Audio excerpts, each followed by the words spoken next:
Check 1 2 1 2 1 2. We in the place to be, Mr. Taper's Barber Life, and we are in Lithonia, Georgia, at the world famous Flavaz Hair Salon with my brother, Mr. Doug. Yes, sir. We came here because you hear people say they want to give flowers. Everybody's giving flowers now, thanks to the drink champs. But we really want to give our flowers to one of the legends in the barber industry, true legends, and still doing it, Mr. Doug Tompkins. And I said, from the first time I started this podcast, he was on my list as one of the barbers I had to interview because he's very influential. But I'm gonna let him tell his story. But how you doing today, sir? Hey, I'm blessed, man. I'm blessed. Still here doing what I do, doing what I love to do. That's what's up, man. This new location. How long have you been here? I've had this spot 5 years. Okay. I was down on Moreland, and I came out here, and I own my building now. So that's Oh, wow. this is me 100% not renting. I own my building. Got you. So That's this is me. Hey, that's what we talking about. Ownership. That's right. Black excellence right here. So we came to the shop, and the first thing that hit me before I even walked through the door was the old school. Is that Old school feel. Yeah, yeah. With the old school car in the front. I'll show y'all pictures of that. And then when you walk in and look, it's just a true old school feel barbershop. It took me back to 1989 when I first walked in a barbershop as a barber. And it's so freaking clean. And not only that, tell them a little bit about that little extra surprise you got for your customers in the back there. For years, all my shops we used to have drinks. Okay. But I was blessed out here in Lithonia to have a mayor and the city council kind of understood my dream. So I'm one of the only official barbershops to have a full liquor license. Wow. So you can come in, have a drink, legit, Right. not like prohibition. Right, It's right. all official here. Okay. And if you want a cocktail, you want a beer, you want a daiquiri, we got all the top shelf cognacs, tequilas, Wow. and like game nights is crazy here. We big Georgia Bulldog fans. So, Okay. Okay. we Alabama, y'all just changed the station. Trying to but during football season, I had a DJ in here. You can sit and get a haircut, have a drink. Okay. We have people that linger for like an extra 2 hours after getting a haircut because they want to Just have a chilling. drink. Right. It's a safe environment. Okay. Us, we in our late 40s, late 50s. Right. We can't hang out in the clubs and Exactly. streets no more. So Exactly. the barbershop is our country club. That's So right. what's the best thing to make our country club fully effect by having a liquor license? That's what's up. Hey, and this bar is incredible. It will rival any bar in any major club. Let me tell y'all. And I built everything myself. Wow. Everything in the bar, I built myself. Everything in the shop, I built myself. That's I own a small construction company also, so okay. this is my passion. I build. Man, hey, that's crazy. My wife would love for me just to intern around you because I can't do nothing around the house, boy. Hey, YouTube Academy. Right. That's what I'm YouTube learning. Academy. That's how I learned. That's what I'm learning, man. But hey, so tell me, for those who don't know you, when did you first pick up a pair of clippers? Or how old were you? I was probably like 12. Actually, when I first started cutting hair, I always been good at drawing and painting. Okay. I went to visit my cousins in Indiana. They were a little older than me, so they was doing a little cutting. Mm-hmm. And then I actually picked up the clippers and started doing Adidas signs, Nike signs when I was 12 years old. Okay. Got good at it. My mom seen that I was good at it. I was cutting hair while I was in school, in the gym, in the locker room. People that's old school, remember, used to have homeroom class. Yeah. Teachers let me cut hair in homeroom class. Oh, shoot. So That's crazy. See the Joker cut in the homeroom. So I was telling a crazy story the other day to some of my barbers. When I first started cutting hair, you remember them old school mirrors in the bathroom where you can fold it and you can see Oh, the yeah, back? yeah. So I'm like 12, 13 years old, so I done cut the name in the back of my head. Uh-huh. So I'm flexing like, Mom, come check out what I did. I go to my mom, she like, baby, it's backwards. I'm like, what? She's like, yeah, you used the mirror man. as backwards. Man, I was so heartbroken. Oh, But she man. seen the passion I had for it. But to piggyback what you said about my shop being old school, When I was 15 years old, my mom took me to this dude named Mr. Mitchell. He owned Mitchell Brothers Hair Salon. Okay.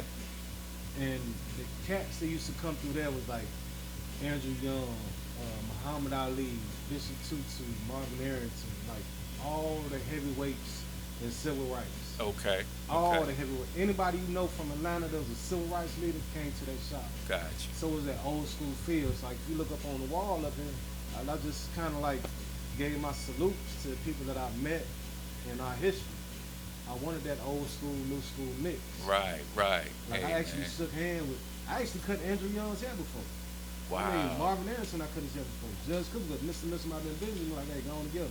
So being Wow. around that older crowd and that motivation made me be who I am now because the old heads got on me. Okay. Wow. Okay. So you picked up the clippers at 12. Worked in the shop at 15. He let me come in at 15. You had to be 16 to get an apprenticeship. Okay. So it was probably like 3 months before my birthday. He let me come on in, and I did my apprenticeship in front of him. Okay. Man, so how old were you when you did your first design? Shit, 12? Wow. About 11, 12, Nike signs and all that. Straight up. I was in That's- Indiana. But I was an artist first.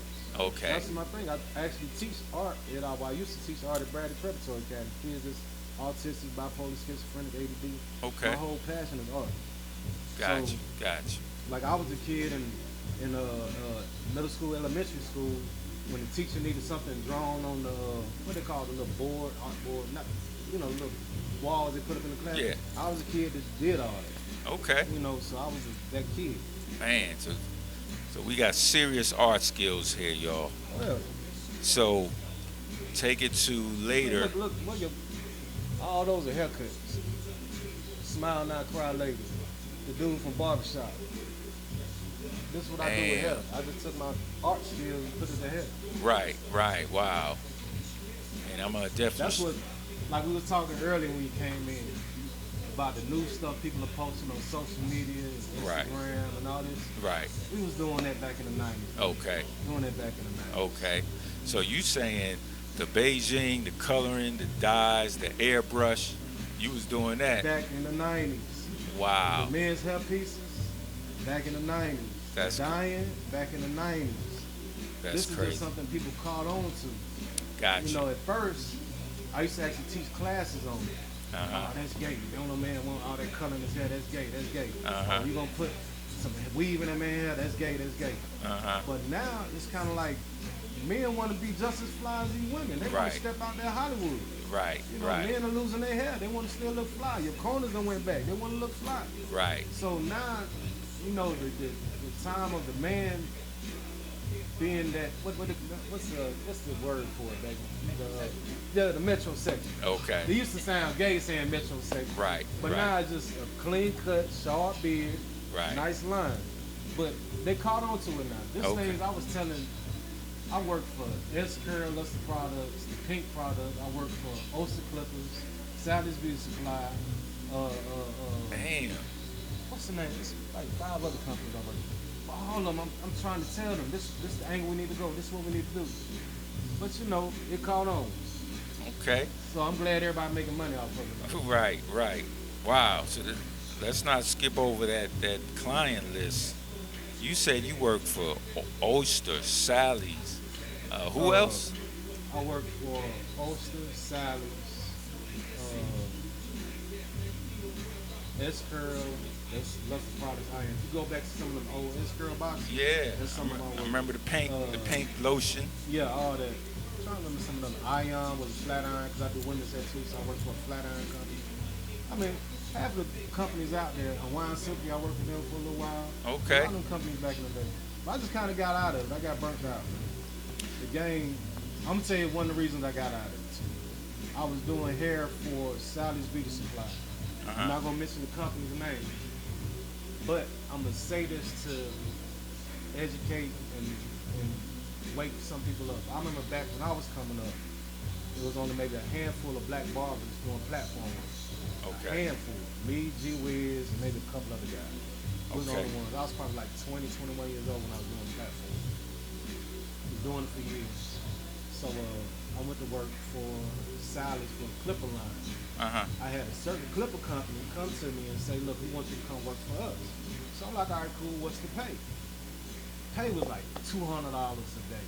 I'm like, dude, man. really? Like, I can do that in a couple of heads. Right. And then I was like, so okay, if you had me come with you all, what shows do you have me listed to do? The only shows they had was the black hair shows. You know, the black hair shows back then was the Rose, the Barber Brothers. Gotcha. You know, the Rose is the one they did in Chicago. Okay. So I was like, hold on. So I'm with this company, and they taking me to the premieres, the shows in Miami, to Chicago.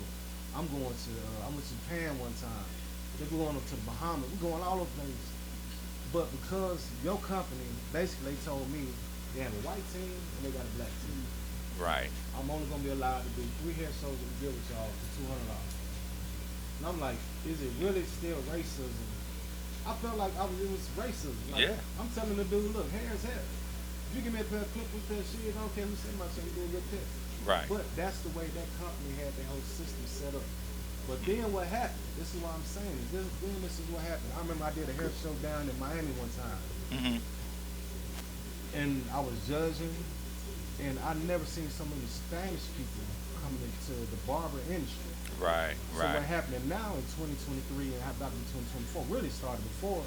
Instead of them hiring black platform artists, they hire Spanish barbers, so they bilingual, so they can work the West Coast and Florida and all the other places. Gotcha. I remember when I used to work for Sally's, they actually hired an interpreter to be on stage with me when I was in Miami, so they can interpret to the Spanish crowd that was there. But what's happened now is you don't see as many black barbers at the Barber. You see more Spanish at the Barber Brothers. Right. You've seen it. Yeah, I've You seen see more Spanish barbers I've seen because they're bilingual, so they kind of pushed us out and brought in these other barbers. I just see it, no disrespect, but that's what I've seen from my beginning in the industry to now, and that's what kind of like the racism telling me it was only, I can only do black hair shows, and then I just seen the way the industry was going as far as how they was, like with salaries, not trying to brag or nothing, but I was getting paid damn near 3-4 times that amount per day, plus per diem, plus they'll pick me up in the limo, plus they will pay for my models to come and fly with me. Okay. And I just seen the way the game has changed. You got a lot of people that's so big on trying to get their name started, they'll get F in the butt just to get a little fame. Right. I had my fame. I had all that. Right. Cut the check. Right. Exactly. Well, I'm gonna tell you. I first, well, I followed you online. I've known you for a while, but I followed. For a minute. Yeah, but I followed you online recently, and I was like, why doesn't this guy have more followers? Because I'm not that dude. Right. But I not was that like, this dude is a freaking legend. He should have 1 million plus. But I have a lot of my clients be like, Doug, why you make posts? Why you do that? And I just same thing I always say, do Lamborghini run commercials? That's true. That's true. Bentley run commercials? Right. You got a lot of these Ford and Chevrolet barbers out here, but I'm a Lamborghini, man. Right. Shit, ain't I no like point in that. I ain't no point in me putting my work out there. They seen it. Now I just sit back and watch the news crew come up. I give them a nod. I don't need to be patting on the back and all that. I see my accomplishments when I see it on social media. When I see these barbers doing platform, I see these barbers doing man weave. When I see them rocking the Beijing's doing design. You know, in the back of my head, me and my wife be at home like, check them out. Who started this? Right. But I don't need to pat on the back. You know, y'all guys get your money. Right. Hey, that's very true. Very true. Okay. So we are once again we have Flavaz Hair Salon, barbershop and hair salon. And I mean, you got it all covered. You got merch on the wall, you got products. A lot of barbershops, y'all need to sell products, but y'all don't. We got products. We do. We got a pool table. We got a stage. Pool table and a stage. Carry up in here, nice. Okay, so that's good. Up and coming performers, they can perform up here, and I love the relaxed atmosphere, the couch, and just the old school chairs itself, man. I got my eye on some old school chairs, but when we were coming up, I don't know if you knew, but I definitely didn't know these things were as valuable as they are now. Yeah. Cause I would have copped me. My boy Sip out there in Texas. That's all he do. That's my partner. That's all he do is get them chairs and flip them. Okay. I actually got an old one at the house. Okay. I just keep in the basement. Yeah, man. Yep. So let me see. So what kind of clippers are we working with? I had to jump on the bandwagon. I ain't gonna lie. Okay. I used to be an Andes man, hands down. Uh-huh. I used to be Andes for my liners and Wall for my clippers, but everybody on these big lists now. But you got to give clients what they want to see. When they see you with the big list, because they see other people with them, oh, we got a new clipper. Right. All right, so that's what you want to see me with, cool. But to me, a clipper is a clipper. It's not about the ball. Right. The same way Michael Jordan and Mom said in the movie. The shoes just tennis shoes until my son put his feet in. Right. So a clipper's just a clipper until you get him over to me and I make him happy. Hey, that's very true. Very true. And like I told folks when I first started cutting hair, my first pair was a pair of wall clippers that didn't adjust. Uh-huh. I set the blade crooked and screwed it in tight, so I had one side closed, one side high. That's how I learned how to fade. So it don't matter about the clippers, the ball. Okay. Okay. I know some cats, you seen the cats in the DR. And overseas, they can do the meanest fade with a razor. Oh yeah, yeah, I seen that. So, okay, so you rocking with the Babyless. That's how y'all say it, because I would say paper, so fabulous. Oh yeah. You must have been going to some hair. I don't go to the hair shows, so I don't know full pronunciation. Okay. Okay. So we got the FX joints, okay, and the trimmers. And I got my Andes and stuff in the cemetery up under my station. Okay. Hey, I'm gonna be honest with you. I pulled out my Masters the other day. I hadn't used them probably in about 10 years. Wait through y'all. A little, but I loved the power. I forgot how much power that joint had. See, the thing, I was messing with them Babyliss when they first came out, and I didn't like the power, so I just got back on, and I guess they done did some work to make them better. Like, even the Andes Masters, the cordless, I ain't fucking with them. Yeah, I got it. I gave it away to somebody. Yeah, yeah, it's but funny. sometimes it's the old school stuff that's the best. Like even true enough, these are old school style barber chairs, but they newer version. Like the old school stuff lasts forever. Like even when you go into our guards break fast as on with. Everything is breaking because they want you for the comeback. I mean, it's just like the doctors. They ain't gonna fix it right. They just want you to keep coming back. That's true. That's very true.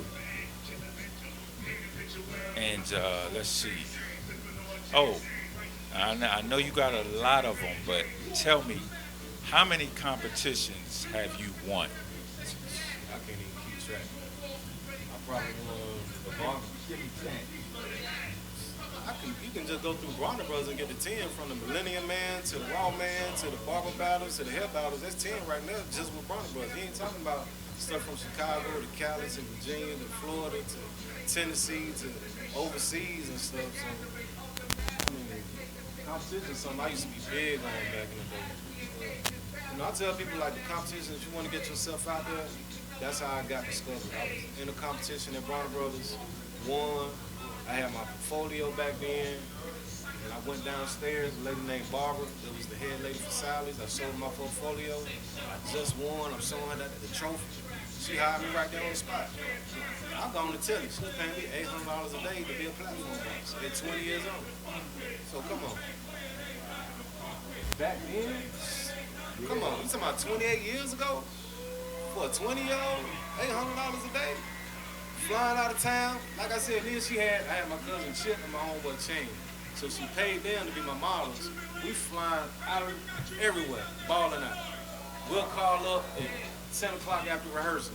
Hey, we want to go out to this restaurant, this club. Okay, we have a limo downstairs waiting on you. Come on, man, we used to. That's what I'm saying, this new generation, they letting these companies pimp them, man. Some of our people paying $150, $200 a day. You make that in the shop. Why jeopardize? Man, I don't get it. You fuck sure. Man, that's incredible, bro. That Sally's. Woo. Well, your resume is incredible, man.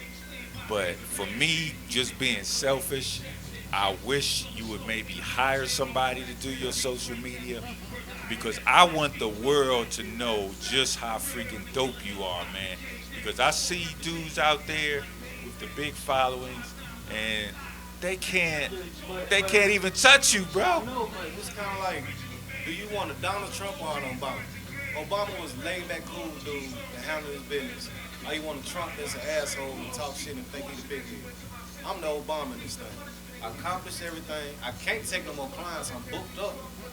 I actually had to move people around because I can't get them. So why promote? And then I look like this, if I promote my work, all they gonna do is keep biting my shit. So why put my stuff out here? So I just do what I do, stay home, I'm getting ready to retire soon. Because I'm happy and I'm content. I work, do what I do, go home, take care of my wife and kids, and live my life. But like I said, I get a kick out of it. I see people what they doing. But I mean, my biggest thing right now is I do teach classes, but my biggest thing is teaching people how to retire, how to get life insurance, disability insurance, things like that. Like I got side nerve pain now. So my disability is about to kick in. So it's like these barbers gotta realize you can't cut yourself forever. Hey, that's some real true stuff you said right there, bro. Well, any class you have on that, I definitely need to be there. Man, I tell you, bro, like I said, you were like one of the first barbers that I said I have to do an interview for. I think I first met you at Andy's Andy's show, I think. No, 2003, Miami, Florida. The Salon Sense magazine. You remember them? Yeah, I remember that. I remember that. Yeah, they were ahead of the game because they were one of the first companies to really recognize barbers. I remember because he was a major league. Bobby used to work for me. There was a bunch of us down there. It was a good show. It was a good show. And what I remember about that, But what I remember too, what they was doing was trying to pick our brains so they can. I mean, it's the same thing. Like I was saying earlier, they're gonna bring us heavy hitters in, pick our brain, take what we got, and go find some flunkies to do what we tell them that we doing, and we never get the credit our props. I even gonna say it with Warner Brothers Barber Battles. That was my fucking idea. I went to Erica and then with Warner Brothers. I went to Mr. Darrell before he passed. I had a whole pamphlet like, look, we got all these women come to the hair show. All you got is hair battle. Why don't you do a barber battle? Because then if you got all these women, you gonna have all these men on stage.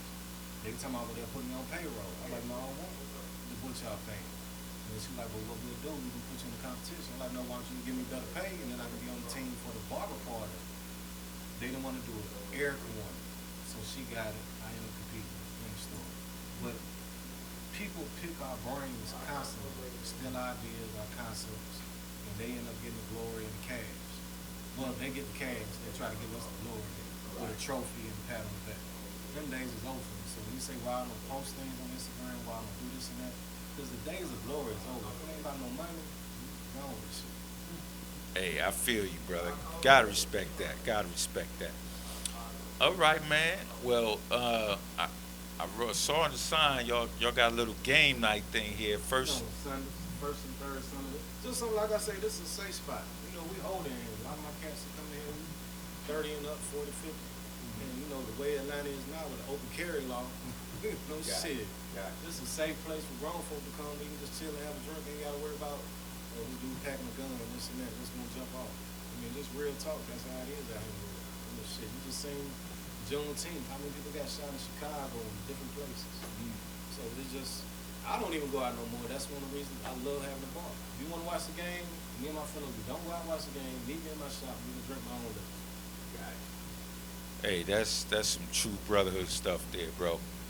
I think what's this Sunday? Is this the third Sunday? This. Oh, we're not doing it this Sunday. Okay. It's my daughter's birthday this Sunday. Okay, got So you. we got a big thing in my house. Everybody coming to. Got you. Okay.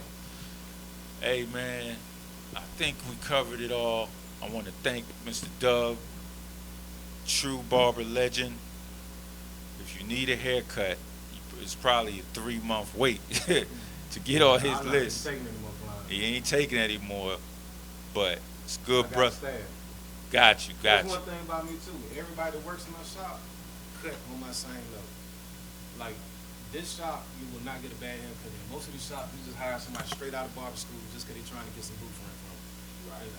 You got to try out to work in.